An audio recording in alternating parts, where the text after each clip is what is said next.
رمضان شان رمضان الحمدللہ رب العالمین والصلاة والسلام علی سید الانبیاء والمرسلین اما بعد فاعوذ باللہ من الشیطان الرجیم بسم اللہ الرحمن الرحیم وَأَحْسَنُ مِنْكَ لَمْ تَرَ قَطُّ عَيْنِي وَأَجْمَلُ مِنْكَ لَمْ تَلِدِ النِّسَاءُ خُلِقْتَ مُبَرَّأً مِنْ كُلِّ عَيْبٍ كَأَنَّكَ قَدْ خُلِقْتَ كَمَا تَشَاءُ فِدَاكَ أُمِّي وَأَبِي يَا رسول اللہ صلی اللہ علیہ وآلہ وسلم ان اللہ وملائکتہ یصلون علی النبی یا ایہا الذین آمنوا صلوا علیہ وسلموا تسلیما الصلاۃ والسلام علیک یا رسول اللہ وعلی آلک واصحابک یا حبیب اللہ۔ دیکھنے والی آنکھوں کو، سننے والے کانوں کو اور تمام خصوصاً مشرق و مغرب، شمال و جنوب میں بسنے والے اہل محبت، اہل مسلم، اہل حق اور تمام عاشقان رسول صلی اللہ علیہ وآلہ وسلم کی بارگاہ میں السلام علیکم ورحمۃ اللہ وبرکاتہ۔ ناظرین، میں ہوں قاری محمد عمر عربی قادری اور آپ دیکھ رہے ہیں دبنگ نیوز کی رمضان ٹرانسمیشن شان رمضان عمر عربی کے ساتھ۔ الحمدللہ آج یکم ماہ رمضان المبارک ہے۔ یقیناً آپ احباب نے جو ہے وہ آج کے ماہ رمضان المبارک کی پہلی سحر کو خوش آمدید کہا ہوگا، اور جو اس وقت میں نور و تجلیات، جو برکتیں نازل ہوتی ہیں، ان کو ضرور آپ نے سمیٹا ہوگا۔ ناظرین، آج کا یہ آپ کا اپنا پروگرام شان رمضان جو کہ انشاءاللہ آپ دیکھ سکتے ہیں، اور ہمارے علماء کے ساتھ آپ کے پسندیدہ ثنا خان بھی ہوں گے۔ آپ اس میں اپنے سوالات کو بھی شامل کر سکتے ہیں اور ثنا خان سے اپنی جو ہے وہ آپ فرمائش کر ان سے کلام بھی سن سکتے ہیں۔ آج کے خوبصورت پروگرام میں خوبصورت مہمانوں کے ساتھ ہم حاضر خدمت ہیں، تو ہمارے درمیان تشریف فرما ہے جناب حضرت علامہ مولانا قاری محمد عدیل رضوی صاحب، اور ساتھ ہی ساتھ قاری تلاوت قرآن مجید فرقان حمید کے لیے تشریف فرما ہے عبدالرؤف سلطانی صاحب۔ آئیے ہم قاری صاحب سے بھی بات کرتے ہیں کہ ماہ رمضان المبارک کیسا گزر رہا ہے، اور ان کی کیا کوشش ہے، ان کی کیا جو ہے وہ تاثر ہے، ان کے کیا دل جو ہے وہ کس قدر جو ہے وہ دل خوش ہے۔ السلام علیکم ورحمۃ اللہ وبرکاتہ۔ وعلیکم السلام ورحمۃ اللہ وبرکاتہ۔ قاری صاحب کیسے مزاج ہے آپ کے؟ الحمدللہ رب العالمین۔ ماشاءاللہ، تو کیسا فیل ہو رہا ہے رمضان المبارک کو ایک دفعہ پھر اپنی زندگی میں پا کر؟ الحمدللہ، اللہ تعالیٰ کا یہ خاص فضل اور خاص کرم ہے کہ اس نے ہمیں زندگی میں ایک مرتبہ پھر رمضان المبارک کی یہ بابرکت ساعتیں نصیب فرمائی ہیں۔ ماشاءاللہ، اللہ تعالیٰ کا جتنا بھی شکر ادا کیا جائے کم ہے کہ یہ مہینہ بہت ہی برکتوں اور فضیلتوں کو سمیٹ کر طلوع ہوتا ہے۔ ماشاءاللہ ماشاءاللہ۔ ناظرین، یہ جس طرح علامہ صاحب فرما رہے تھے کہ رمضان المبارک کا مہینہ بہت ساری برکتیں لے کر جو ہے وہ طلوع ہوتا ہے یقیناً، اور میں آپ سب کو بھی اپنی جانب سے، سبھی اپنے مہمانان ذی وقار کی جانب سے آپ کو بھی رمضان کا یہ خوبصورت مہینہ بہت بہت مبارک ہو۔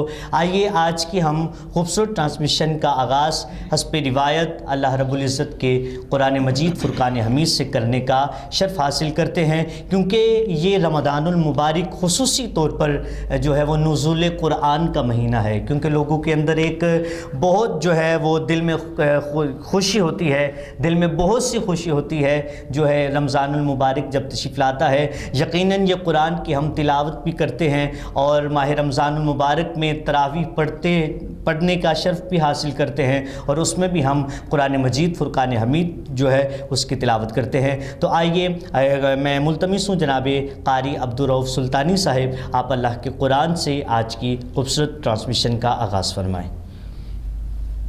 بسم اللہ فرمائیں۔ اعوذ باللہ من الشیطان الرجیم،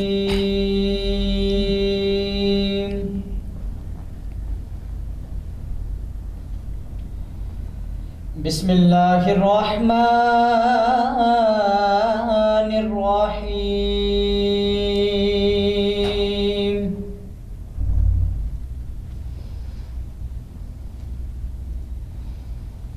سبحان ربک رب العزة عما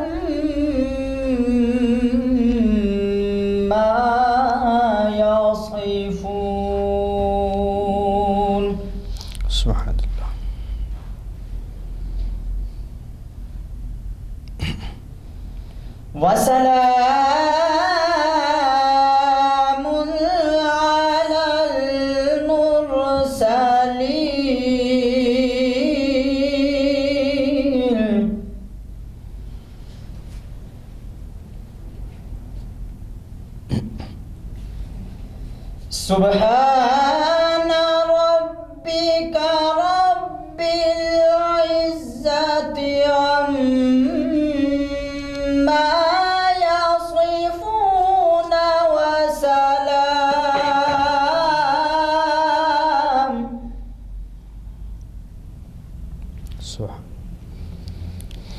وسلام على المرسلين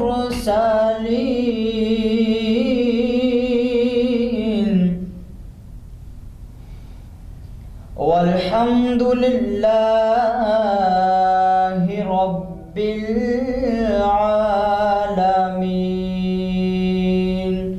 صدق الله العظيم. جزاک اللہ خیرہ. ناظرین، آپ نے تلاوت قرآن مجید فرقان حمید سے جو ہے اپنے دلوں کو منور فرمایا. لب صادق سے جو سخن تقریر ہو جائے، کبھی قرآن ہو جائے کبھی تفسیر ہو جائے. آقا میں جب دیکھوں جدھر دیکھوں تجھے دیکھوں، آقا میں جب دیکھوں جدھر دیکھوں تجھے دیکھوں، میری آنکھ کی پتلی میں یوں تحریر ہو جائے. اور سب سلاطین عالم اپنی جگہ ہیں، دو عالم کا سلطان اپنی جگہ ہے. بدلتی رہی آسمانی کتابیں، محمد کا قرآن اپنی جگہ ہے. ناظرین محترم، آج کے خوبصورت پروگرام شان رمضان میں ہم شامل کریں گے شان درود کی ایک خوبصورت فضیلت. میرے آقا صلی اللہ علیہ وآلہ وسلم نے فرمایا، جو شخص مجھ پر ایک مرتبہ درود پاک پڑھتا ہے، اللہ رب العزت اس پر 10 رحمتیں نازل فرماتا ہے. اور فقط یہی نہیں کہ اللہ اس پر رحمت نازل فرماتا ہے، بلکہ فرمایا جو بندہ مجھ پر ایک مرتبہ درود پاک پڑھتا ہے، اللہ رب العزت اس پر 10 رحمت نازل فرماتا ہے اور اس کے 10 گناہوں کو معاف فرما دیتا ہے. اور یہی نہیں بلکہ اس سے بھی بڑھ کر فرمایا، جو بندہ مجھ پر ایک مرتبہ درود پاک پڑھتا ہے، اللہ رب العزت اس کی نامہ اعمال میں 10 رحمتیں نازل فرماتا ہے، 10 نیکیوں کا اضافہ کر دیتا ہے، اس کے 10 گناہوں کو مٹا دیتا ہے اور اس کے 10 درجات کو بلند فرما دیتا ہے. ناظرین مکرم، الحمدللہ شان رمضان پروگرام میں ہمارے ساتھ علماء بھی جو ہے وہ انشاءاللہ تشریف فرما ہوں گے اور ثنا خانہ ذی وقار بھی ہمارے درمیان تشریف فرما ہوں گے. تو ابھی ہمارے ساتھ موجود ہیں جناب محترم قاری محمد قمر وقاص عطاری صاحب. آئیے ہم ان سے بھی بات چیت کریں گے کہ ان کا ماہ رمضان المبارک کا آج پہلا روزہ کس طرح گزر رہا ہے. السلام علیکم ورحمۃ اللہ. کیا حال ہے قاری صاحب آپ کے؟ کیسے مزاج ہیں؟ کیسا فیل ہو رہا ہے رمضان المبارک کا پہلے یہ سحری کر کیسا آپ کو جو ہے وہ اثر لگ رہا ہے؟ بہت اچھا الحمدللہ. یہ رمضان کا مہینہ ہوتا ہی برکتوں والا ہے، تو بچہ اس سے خوش ہے اور ماشاءاللہ ہر مومن کا چہرہ جو ہے وہ کھل اٹھتا ہے ماشاءاللہ.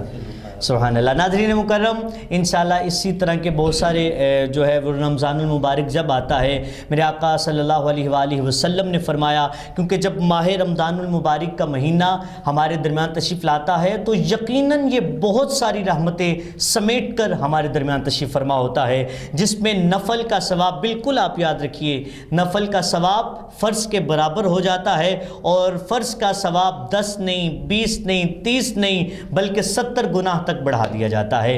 ناظرین مکرم، یہ جب ماہ رمضان المبارک کا مہینہ آتا ہے تو سب سے بڑی بات جو ہمیں ورگلاتا ہے، شیطان کو بھی قید دی جاتی ہے، شیطان کو بھی قید میں جو ہے وہ قید کر دیا جاتا ہے. ناظرین مکرم، جب یہ ماہ رمضان المبارک ہمارے درمیان تشریف لاتا ہے، ہمیں اس کی قدر کرنی چاہیے. اور بالکل آج ہم اسی حوالے سے استقبال رمضان اور فضیلت رمضان پر انشاءاللہ علامہ صاحب سے گفتگو کریں گے، کیونکہ یہ ماہ رمضان المبارک جب ہمارے درمیان تشریف لاتا ہے تو یہ رب کا مہینہ ہے. ہم جس طرح اس کا تقدس کرتے ہیں، جس طرح ہم اس کی حفاظت کرتے ہیں، جس طرح ہم اس کی قدر کرتے ہیں، یہ رمضان المبارک اسی طرح رب کائنات کی بارگاہ میں جا کر ہم سب کے متعلق بتاتا ہے کہ ہم نے اس کی خدمت کس طرح سے کی. تو ناظرین مکرم، آئیے آج کی پروگرام استقبال رمضان و فضیلت رمضان سے قبل میں قاری صاحب سے ہی درخواست کروں گا کہ کوئی 1-2 کلام پڑھ لیا جائے تاکہ دلوں کو سرور پہنچا لیا جائے. تو انشاءاللہ میں قاری قمر وقاص اطاری صاحب کی طرف بڑھ رہا ہوں، انشاءاللہ وہ ایک خوبصورت کلام سے ہمارے دلوں کو سرور پہنچاتے ہیں۔ جی بسم اللہ فرمائیے جی۔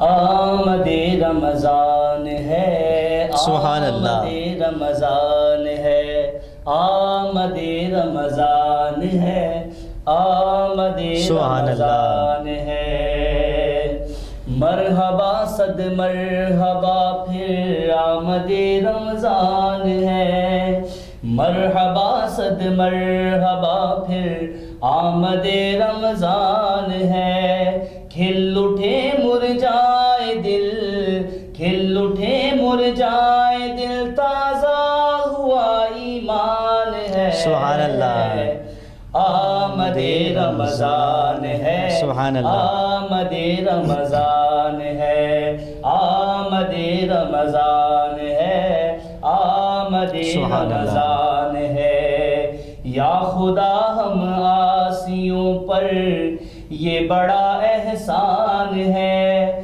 یا خدا ہم عاصیوں پر یہ بڑا احسان ہے، یا خدا ہم عاصیوں پر یہ بڑا احسان ہے، زندگی میں پھر عطا، زندگی میں پھر عطا ہم کو کیا رمضان ہے، آمد رمضان ہے، آمد رمضان ہے، آمد رمضان ہے، آمد رمضان ہے، یا الہی تو مدینے میں کبھی رمضان دکھا، سبحان اللہ، سبحان اللہ، سبحان اللہ، سبحان اللہ، سبحان اللہ، ایک بار تو دکھا دو رمضان میں مدینہ،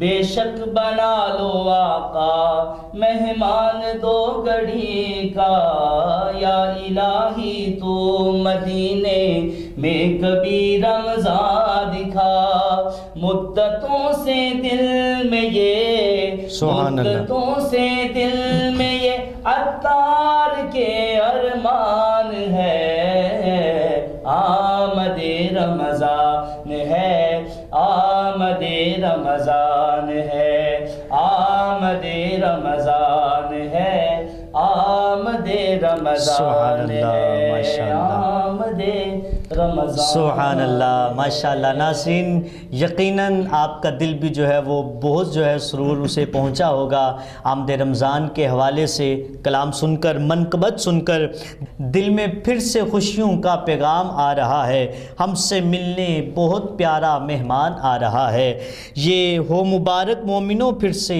رمضان آ رہا ہے۔ ناظرین مکرم، آئیے ہم اپنے موضوع کی طرف بڑھتے ہیں، استقبال رمضان اور فضیلت رمضان کیا ہے۔ ناظرین بہت ہی اہم ٹاپک جو ہے، ہم جو ہے سحر بھی کرتے ہیں، افطار بھی کرتے ہیں، تو آئیے جانتے ہیں کہ سحر و افطار کی فضیلت کیا ہے۔ تو میں علامہ صاحب کی طرف بڑھوں گا کہ یقیناً جو ہے ہم سحر بھی کرتے ہیں اللہ کی رضا کے لیے، افطار بھی کرتے ہیں، تو آئیے میں علامہ صاحب کی طرف بڑھ رہا ہوں یہی سوال لے کر کہ سحر و افطار کی فضیلت کیا ہے۔ علامہ صاحب جی بسم اللہ فرمائیں۔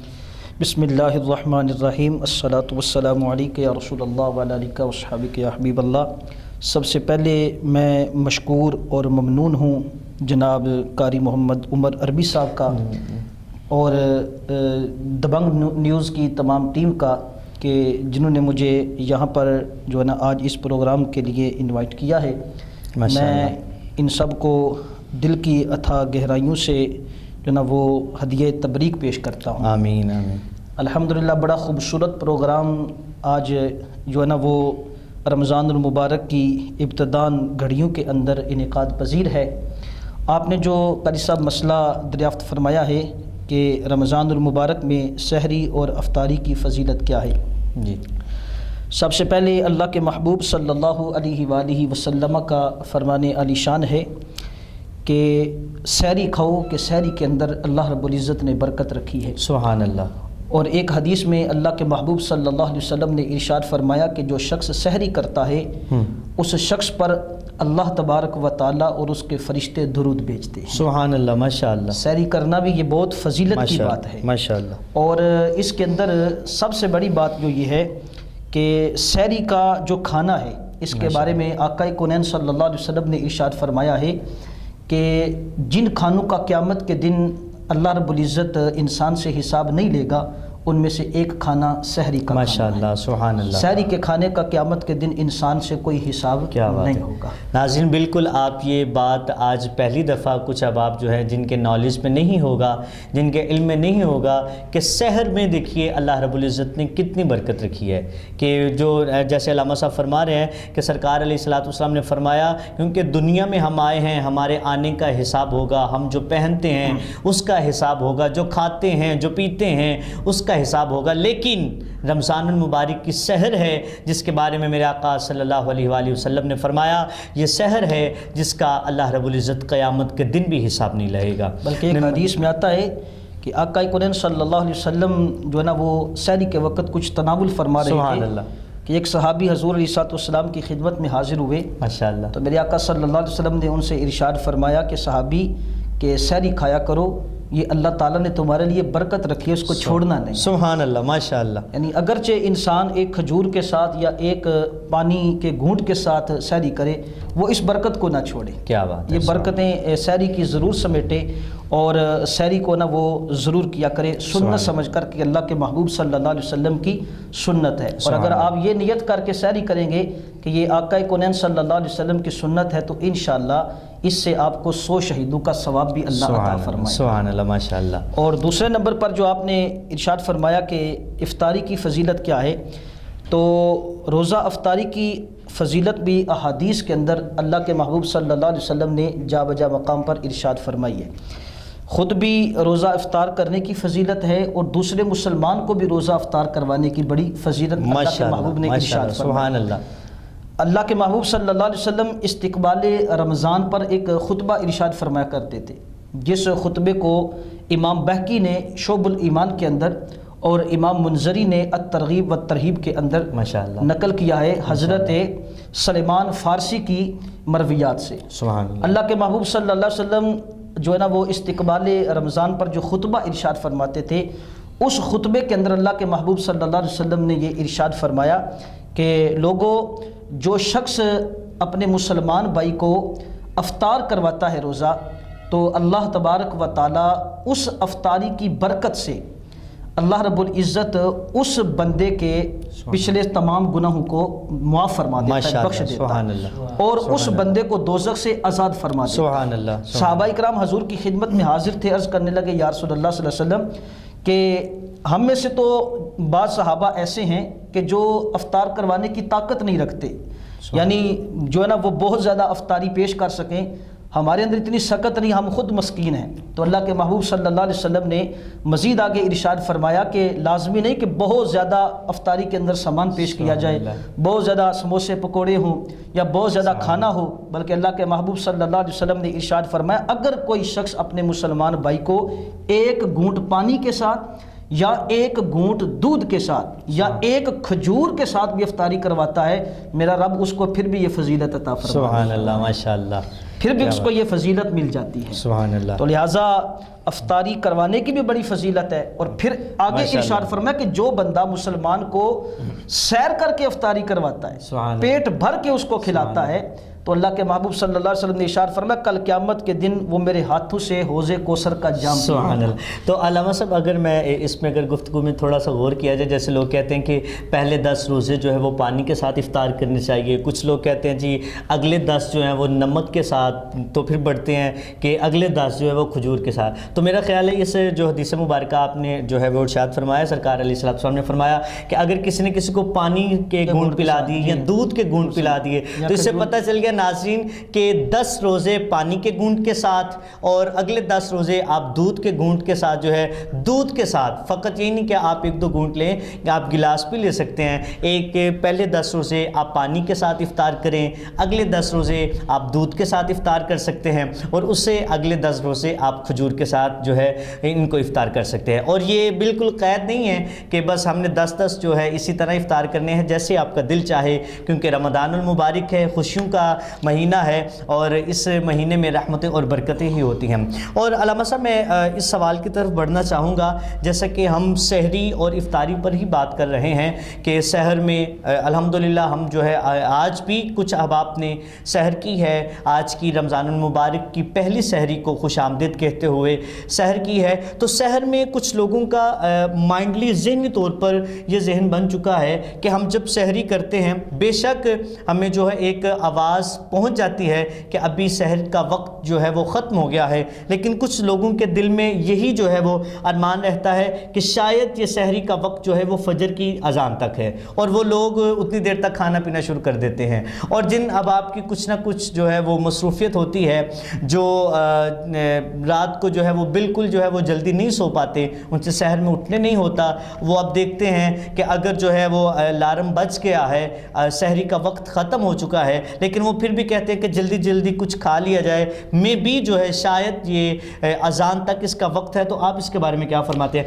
کیا واقعی اذان تک سحر کا وقت ہوتا ہے کہ جب ہمیں نشاندہی بتا کی گئی ہے، الارم بج جاتا ہے، اس وقت تک جو ہے وہ سحر کا وقت ختم ہو جاتا ہے؟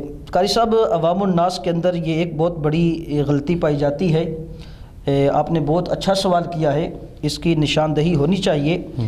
شرعی اعتبار سے جو اذان ہوتی ہے وہ نماز فجر کے لیے ہوتی ہے، سبحان اللہ، یعنی ختم سحری کے لیے اذان نہیں ہوتی، بے شک، بلکہ وہ اذان جو ہوتی ہے وہ نماز فجر کے لیے ہوتی ہے۔ بے شک، سحری کا وقت جو ہے وہ اذان سے چند منٹ قبل ختم ہو جاتا ہے، بے شک۔ اور اس وقت جب سحری کا وقت جو ہمارے علماء اہل سنت و جماعت نے جو نظام الاوقات جو جاری کیے ہیں ان کے اندر سحری و افطار کا باقاعدہ وقت درج فرمایا ہے، تو لہٰذا ہمیں چاہیے کہ سحری اور افطاری کو علماء اہل سنت نے جو نقشہ جات جو نظام الاوقات جاری کی ہیں انہی کے مطابق ہم سحری اور افطاری کریں، نہ کہ اذان فجر تک ہم جو ہے نا وہ کھاتے پیتے رہیں۔ اس سے شرعی مسئلے کے اعتبار سے یہی ہے کہ اس سے وہ اپنا روزہ خراب کرتے ہیں، اور اس سے ان کا روزہ نہیں ہوتا، جو یہ سمجھتے ہیں کہ جناب ہم اذان تک کھاتے پیتے رہیں، کوئی نہیں، یہ اللہ کی طرف سے رخصت ہے، بلکہ یہ کوئی رخصت نہیں۔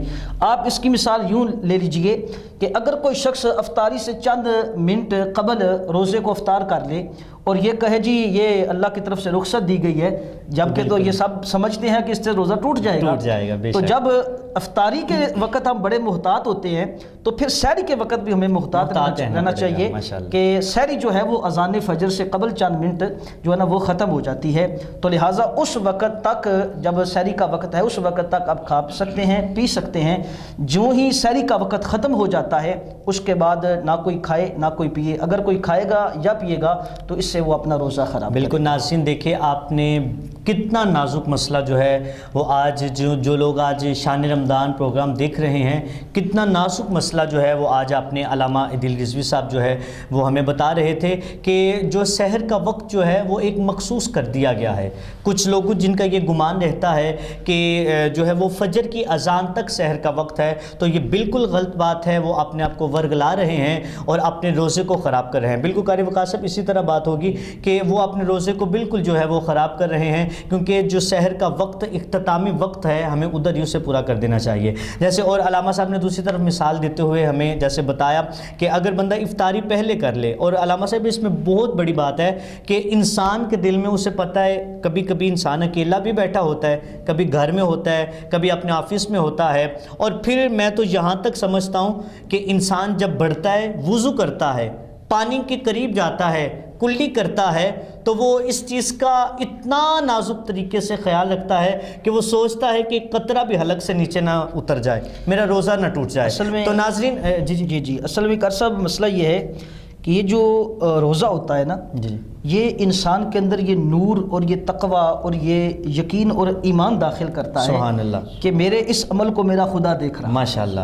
اب دیکھیں کڑکتی دھوپ ہوتی ہے، برستی گرمی ہوتی ہے، اور ہونٹ خشک ہوتے ہیں، زبان کانٹا بنی ہوتی ہے اس وقت، اور جناب دروازے مقفل ہوتا ہے، آپ کمرے کے اندر اکیلے ہوتے ہیں، اور ٹھنڈے پانی کا آب خوراب کے ہاتھ میں ہوتا ہے، لیکن آپ اس پانی کو نہیں پیتے، صرف رب کی محبت میں، صرف یہ ہے کہ میرا رب مجھے دیکھ رہا ہے کہ رب کی رضا پانے کے لیے ہی ہم جو ہے وہ روزہ رکھتے ہیں۔ یہ روزہ نور داخل کرتا ہے کہ میرا رب مجھے دیکھ رہا ہے۔ لہٰذا اس سے ہمیں ایک سبق یہ بھی حاصل کرنا چاہیے کہ جو رب ہمیں ہمارے عمل کو رمضان کے اندر دیکھتا ہے وہ رب غیر رمضان میں بھی دیکھتا ہے. سبحان اللہ. تو لہٰذا ہمیں چاہیے کہ جس طرح ہم رمضان کے اندر ایک کمرے میں بند جو ہے نا وہ کوئی دیکھ بھی نہیں رہا اور تمام جو ہے نا وہ سہولیات بھی ہمارے پاس ہوتی ہیں، لیکن اس کے باوجود خدا کے خوف سے ڈرتے ہوئے اور یہ یقین رکھتے ہوئے، ایمان رکھتے ہوئے کہ ہمارا خدا ہمیں دیکھ رہا ہے، ہم ٹھنڈے پانی کا وہ جو ہے نا وہ پیالہ اپنے منہ کے قریب نہیں کرتے بلکہ وہ سب کچھ برداشت کرنے میں. علامہ صاحب یہ تو ظاہر سی بات ہے، جہاں رب جبار و قہار ہے وہاں غفور الرحیم بھی ہے. جہاں مسلمان ڈرتے ہیں تو پھر اگر ہم سے گناہ سرزد ہو جائے، ہم نے چوکھٹ بھی تو رب کی آنا ہے. بالکل. تو میں تو یہ سمجھتا ہوں کہ یہ رب سے پیار ہے. سرکار علیہ الصلوۃ والسلام کو رمضان المبارک کا مہینہ جو ہے وہ تحفہ ملا ہے. نمازیں اور رمضان المبارک کا جو مہینہ ہے یہ روزوں کا تحفہ ملا ہے. تو انسان اور خصوصاً طور پر سرکار علیہ الصلوۃ والسلام کی پیاری پیاری امت اس رمضان المبارک کی قدر کرتے ہوئے، اس تحفے کی قدر کرتے ہوئے اس کو بڑے باعمل طریقے کے ساتھ، بڑے احسن طریقے کے ساتھ اس کو جو ہے وہ گزارتے ہیں. ناظرین جی ایک دو حدیث اس حوالے سے عرض کرتا چلوں. بسم اللہ. کہ اللہ کے محبوب صلی اللہ علیہ وسلم نے ارشاد فرمایا ہے کہ اللہ تعالیٰ نے اگر میری امت کو بخشنا نہ ہوتا تو رمضان عطا. سبحان اللہ، ماشاءاللہ. یہ تو بخشش کا ایک بہانہ ہے. میں ناظرین یہاں یہ کہنا چاہتا ہوں کہ اس سے بڑھ کر ہمیں رمضان کی کوئی دلیل نہیں ہے ہمارے پاس. اور دیکھیے سرکار علیہ الصلوۃ والسلام نے فرمایا کہ اگر میری امت کو بخشنا نہ ہوتا تو رمضان کا مہینہ جو ہے وہ ہمیں عطا نہ فرماتا. بہت بڑی بات ہے ماشاءاللہ. اور ایک حدیث میں اللہ کے محبوب صلی اللہ علیہ وسلم نے یہ بھی ارشاد فرمایا ہے کہ اگر میری امت کو پتہ چل جائے کہ رمضان میں کتنا بڑا ثواب ہے تو وہ اللہ کی بارگاہ میں دعا کرے کہ مالک پورا سال ہی رمضان. سبحان اللہ، ماشاءاللہ. اتنی برکتیں اس مہینے کے اندر، اتنی رحمتیں اللہ کی نازل ہوتی ہیں. انسان سوچ نہیں سکتا کہ اللہ تعالیٰ نے اس کی بخشش کے کتنے ذرائع اس مہینے کے اندر. سبحان اللہ. اللہ تعالیٰ ہمیں رمضان المبارک کی قدر کرنے کی توفیق عطا فرمائے ماشاءاللہ. تو ناظرین پھر ہمیں اس چیز کے متعلق بھی پتہ ہونا چاہیے. بہت سارے ذہن ایسے ہوتے ہیں جو کہتے ہیں کہ ہمیں فضیلتوں کا تو بتایا جاتا ہے، ہمیں یہ تو بتایا جاتا ہے کہ اس ماہ مبارک میں یہ سب کچھ ملتا ہے، نیکیوں کا ثواب بڑھ جاتا ہے. تو بہت سارے ہم سے بھی کویسچن کرنے کے لیے یقیناً قاری صاحب سے بھی، علامہ صاحب سے بھی کویسچن کرنے والے ایسے احباب ضرور ہوں گے جو یہ کہتے ہوں گے کہ پھر ہمیں بتایا بھی تو جائے آخر کہ رمضان المبارک کیسے گزارنا چاہیے. تو میرا خیال ہے یہ سوال ہمیں علامہ صاحب سے کر دینا چاہیے جو کہ ہمیں قرآن و حدیث کی روشنی میں خوبصورت احسن طریقے کے ساتھ جو ہے اس کا جواب دے سکے. علامہ صاحب ہمیں رمضان المبارک پھر کیسے گزارنا چاہیے؟ آپ یہ جو نئی نسل آ رہی ہیں، کچھ لوگوں نے فقط یہ سمجھا ہوتا ہے کہ ہم موبائل یوز کر رہے ہیں، ایف پی پر ہیں، فیس بک پر ہیں، اس پہ کوئی ایک اچھی پوسٹ اپلوڈ کر دی ہے، ابھی اس کا پتہ نہیں ہوتا، نہ کسی مسند جو ہے عالم دین سے اس کی تحقیق کروائی ہوتی ہے، بلکہ وہ یہ سمجھتے ہیں کہ ہم نے فیس بک پر ایک اچھی پوسٹ جو ہے وہ اپلوڈ کر دی ہے تو ہم نے جو ہے وہ رمضان المبارک کا حق ادا کر دیا ہے. یقیناً بالکل ایسا نہیں ہوتا. آئیے ہم علامہ صاحب سے پوچھتے ہیں کہ ہمیں رمضان المبارک میں کس طرح جو ہے اس کی قدر کرنی چاہیے، کس طرح یہ ماہ رمضان المبارک گزارنا چاہیے. قاری صاحب گزارش یہ ہے کہ رمضان المبارک کا جو مہینہ ہے یہ اللہ تعالیٰ نے اس امت کو ایک نیکیوں کا سیزن عطا کیا ہے. سبحان اللہ. نیکیوں کا سیزن، جیسے ہر چیز کا سیزن ہے، نیکیوں کا سیزن. یہ نیکیوں کا سیزن ہے. دیکھیں نا اللہ کے محبوب صلی اللہ علیہ وسلم ارشاد فرماتے ہیں اس مہینے کے اندر نفلی عبادت کرو تو فرضی عبادت کا ثواب. سبحان اللہ. فرض ادا کرو تو 70 گنا بڑھا کر مالک عطا فرماتا ہے. سبحان اللہ. سبحان اللہ. یعنی کتنی اس مہینے کے اندر اللہ تعالیٰ نے اپنی خاص کرم نوازیاں اس امت پر نازل فرمائی ہیں کہ فرض پڑھو تو 70 فرضوں کا ثواب ہے. سبحان اللہ. جنت کے دروازے کھول دیے یعنی کہ ڈبل نہیں 70 گنا ثواب. 70 گنا زیادہ. بالکل. اور یہ بھی دیکھیں نا 70 گنا فرمایا گیا، بلکہ اللہ تعالیٰ کی رحمت تو بہت بڑی ہے نا. انسان جس قدر اخلاص کو داخل کرتا جائے گا اللہ اجر بڑھاتا جائے گا. سبحان اللہ. ماشاءاللہ. اب اس مہینے کے اندر دیکھو نا رحمت کے دروازے کھول دیے جاتے ہیں. ایک روایت کے اندر آتا ہے جنت کے دروازے کھول دیے جاتے ہیں. ایک روایت کے اندر آتا ہے کہ آسمان کے دروازے کھول دیے جاتے ہیں. سبحان اللہ. دوزخ کے دروازوں کو تالا لگا دیا جاتا ہے. سبحان اللہ. ماشاءاللہ. شیطان کو زنجیروں کے اندر جکڑ دیا جاتا ہے. سبحان اللہ. تو یہ مہینہ میں سمجھتا ہوں جس کے اندر شیطان بھی قید ہے. سبحان اللہ. تو بے شک۔ ہمارے پاس نیکیاں کرنے کا بہترین موقع ہے، بہترین موقع ہے۔ ہم اس مہینے کے اندر اپنے خالق کو علامہ راضی صاحب، کریں۔ میں یہاں بات یہ کرنا چاہوں گا کہ یہ بہانہ پھر ٹوٹ جائے گا کہ یار شیطان ورگلا لیتا ہے، بالکل، کیونکہ جہاں سرکار علیہ الصلوۃ والسلام کا فرمان آ جائے وہاں تو ہمارے جبینیں جھک جاتی ہیں، کیونکہ حضور کا فرمان ہے اور حضور کا فرمان رب کا فرمان ہوتا ہے۔ جب سرکار نے فرمایا کہ شیطان کو جو ہے وہ قید کر دیا جاتا ہے، تو پھر علامہ صاحب ہمارا یہ بہانہ بھی، جو لوگ یہ بہانہ کرتے ہیں کہ یہ ہمیں شیطان ورگلا لیتا ہے، ان کا یہ بہانہ بھی جو ہے وہ جھوٹا ہو جائے۔ بالکل، شیطان کو زنجیروں کے اندر جکڑ دیا جاتا ہے اور رحمت کے دروازے کھول دیے جاتے ہیں۔ اللہ کی رحمت بندے کو صدا دیتی ہے، کوئی آئے تو میرے در پر میں اس کو بخشوں۔ سبحان یہ مالک کہہ رہا ہے بندے سے کہ کوئی آ جائے میں اس کو بخشنے کے لیے بخشنے کے لیے، سبحان اللہ۔ کوئی آئے تو صحیح نا۔ اب اس مہینے کے اندر بھی میں سمجھتا ہوں اگر کوئی بندہ جو ہے نا وہ رمضان المبارک کے اندر خدا کو راضی کر کے اللہ تبارک و تعالیٰ کی بارگاہ سے جنت کا پروانہ نہ لے سکے تو میں سمجھتا ہوں کہ اس سے بڑا بد نصیب کوئی نہیں۔ دیکھیں نا، اب حدیث میں یہ بھی اللہ کے محبوب نے ارشاد فرمایا، وہ ایک حدیث کا مفہوم ہے کہ جس کے اندر حضور صلی اللہ علیہ وسلم ممبر شریف کی سیڑھیاں جو ہے نا وہ چڑھ رہے تھے، اور آقا کریم صلی اللہ علیہ وسلم ایک سیڑھی پر قدم رکھا تو فرمایا آمین، دوسری پر رکھا تو فرمایا آمین، تیسری پر رکھا تو آمین۔ ان میں سے ایک آمین کے بارے میں اللہ کے محبوب صلی اللہ علیہ وسلم نے ارشاد فرمایا کہ جو بندہ رمضان المبارک کا مہینہ پا کر اور رب کو راضی کر کے جنت حاصل نہ کر سکے وہ بندہ ہلاک۔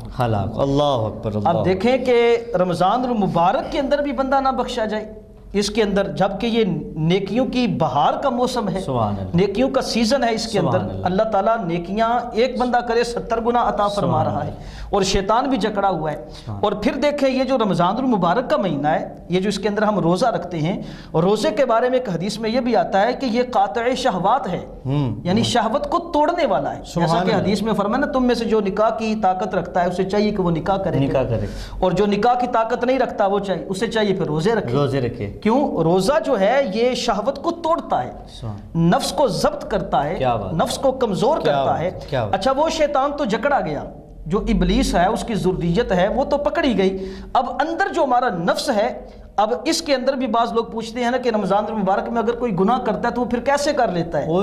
جب شیطان قید ہے تو پھر بندہ گناہ کیسے کرتا ہے؟ تو وہ اس کے اندر جو اپنا نفس ہے، نفس امارہ، وہ اس کو گناہ کی طرف ابھارتا ہے تو پھر جا کر انسان گناہ کرتا ہے۔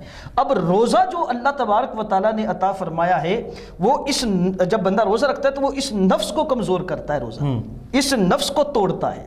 اور یاد رکھیں کہ جب نفس کمزور ہو جاتا ہے، جب نفس کو ضبط کر لیا جاتا ہے، جب شہوات کو جو ہے نا وہ قابو میں کر لیا جاتا ہے تو پھر انسان سے گناہ نہیں ہوتا۔ سبحان اللہ۔ تو گویا ثابت یہ ہوتا ہے کہ یہ جو روزہ ہے یہ انسان کو گناہوں سے بھی بچاتا ہے۔ سبحان اللہ، سبحان اللہ۔ اگر کوئی روزہ رکھے تو صحیح نا۔ روزہ آپ دیکھیں ہمارے مسلمان اکثر جو ہیں رمضان المبارک کے اندر بہت سستی اور غفلت کے ساتھ رمضان المبارک کو ناقدری کرتے ہوئے رمضان المبارک کے روزے چھوڑ دیتے ہیں۔ ایسی بات، اور صحت تندرستی ہونے کے باوجود وہ رمضان المبارک کے روزے نہیں رکھتے، کہتے ہیں جی دھوپ بہت سخت ہے، گرمی شدت کی ہے، ہارڈ ورک ہے، ہمارا کام بڑا سخت ہے جناب، اس وجہ سے ہم رمضان المبارک کے روزے، جبکہ اس کے بارے میں اللہ کے محبوب صلی اللہ علیہ وسلم نے بڑی سخت وعید ارشاد فرمائی ہے۔ رمضان مبارک کا ایک روزہ جو چھوڑ دے، ساری زندگی روزے رکھتا رہے تو وہ ایک روزے کا بدل نہیں ہو سکتا۔ اللہ اکبر، اللہ اکبر۔ جو رمضان مبارک کے ایک روزے کو رمضان جو ایک ناظرین، اس سے ہمیں بالخصوص یہ پتہ چلا کہ رمضان المبارک اتنی قدر کرنے والا مہینہ ہے، اس کا ایک ایک لمحہ قاری وقاص صاحب اگر کہہ لیا جائے کہ ایک ایک لمحہ بہت فضیلت والا ہے۔ جیسا کہ علامہ صاحب فرمانے سرکار علیہ الصلوۃ نے فرمایا، جو بندہ ایک ماہ رمضان المبارک کا روزہ اگر چھوڑ دے تو وہ ساری زندگی جو ہے وہ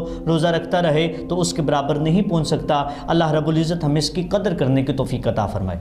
بالکل ناظرین، ہمیں رمضان المبارک کی جیسے فضیلت کا پتہ چلا، آج کے خوبصورت پروگرام میں ہم نے دیکھا کہ ہم نے سحر کیسے کرنی ہے، افطار کیسے کرنی ہے، اور جیسا کہ علامہ صاحب نے ہمیں بتایا کہ سحری کا وقت جو ہے وہ مقرر کر دیا گیا ہے۔ جب بھی آپ اعلان سنیں یا الارم کی آواز سنیں، آپ کو پتہ چل جائے کہ سحر کا وقت جو ہے وہ ختم ہو چکا ہے، اسی وقت کھانا پینا جو ہے وہ چھوڑ دیں۔ تو آئیے ناظرین، ہم اپنے دل کو پھر سرور پہنچانے کے لیے سرکار علیہ الصلوۃ والسلام کی بارگاہ میں ہدیہ عقیدت پیش کرتے ہیں۔ تو میں قبلہ قاری قمر وقاص ستاری صاحب سے گزارش کر رہا ہوں کہ خوبصورت کلام کے چند اشعار پیش فرمائیں۔